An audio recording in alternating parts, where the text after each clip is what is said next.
Hi everyone! Today's quick fix is all about brush control and a few really handy exercises you can do to get you really fluid with the brush, particularly if you want to do painting in a loose watercolour style. So I've got my size 4 brush, which is a pointed round. This is the most hard-working brush probably in my kit, and it's a really versatile one. Now, in previous quick fixes, we've already looked at doing thin lines and thick lines, but what about when we need a little bit more sort of flexibility with the brush and we're trying to create more shapes? So here are 4 simple brush control techniques for you to practice that'll make you an absolute master. So the first one we're going to do is twisting the brush. And what that means is, you can see the twisting method there. What happens when you actually put that onto the page?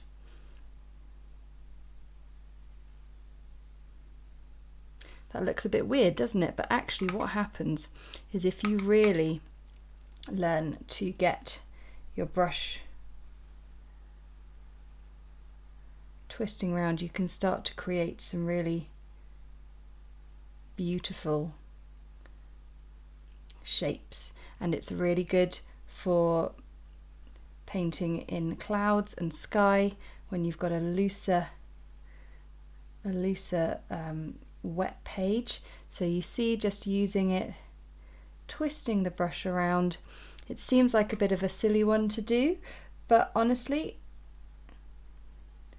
it's just really good to get the control on your brush, and also for you to see just how much water you really need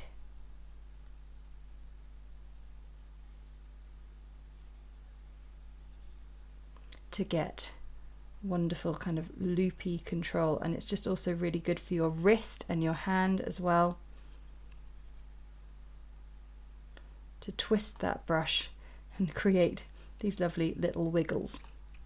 So just have a go, fill up a little corner of a page, just twisting the brush. All I'm doing with my thumb and forefinger is twisting the handle like that and angling the brush a little bit, and just getting a lovely wiggly page of sort of funny little lumpy shapes, which will just get you really nicely warmed up for the next technique, which is creating a pulsing line of thin and thick shapes. So we've done a tapered line before when we've been looking at leaves, but how about trying to do that in a continual line like this?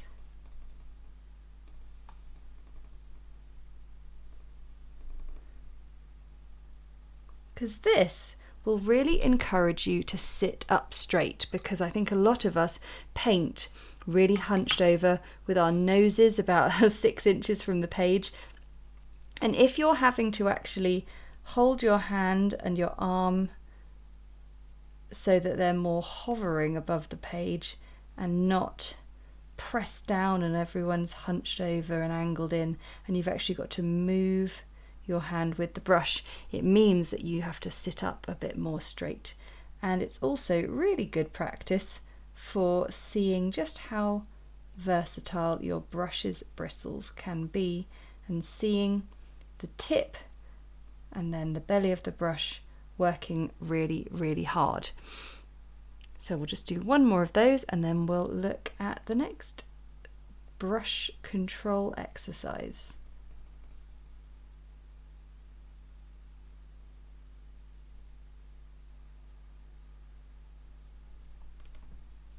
The next brush control exercise is also just a really handy use for the brush in a slightly different way, using it more as a sort of stamping tool to make marks with it. Just by pressing it down onto the page, we can see that you can get an effect that is quite hard to come by in any other way with the brush. So I've got my brush angled really low to the page, and I'm just creating all these different marks. And what's kind of cool is the marks start to become like little dry brush shapes. But what's quite nice is you start to see, actually, if you start to overlap them and build them up, you start to get an interesting texture that, if maybe used with a smaller brush, you could create some really nice sort of rustic brickwork on a wall or a cottage, a country cottage. But using the brush just as a stamp like this is also really good, again, for getting you sitting up straight and not hunching over your page too much, because your brush is having to move around on the page, really agile and fast in movement. And it also is great to see just how much you can get off your brush without having to go back in to your palette or your jar of water. But that can be a really nice technique as well as a good brush control exercise. And on the subject of running out of paint or water, dry brushing is another really interesting one for those of you who are new to watercolour, because we think of watercolour being all about nice fluid movements, but what about when you want to get a bit more texture on the brush? Well, I've got a fully coated watery painty brush, but I'm just going to dab it just a fraction on here, and I'm going to get a lovely dry brush effect.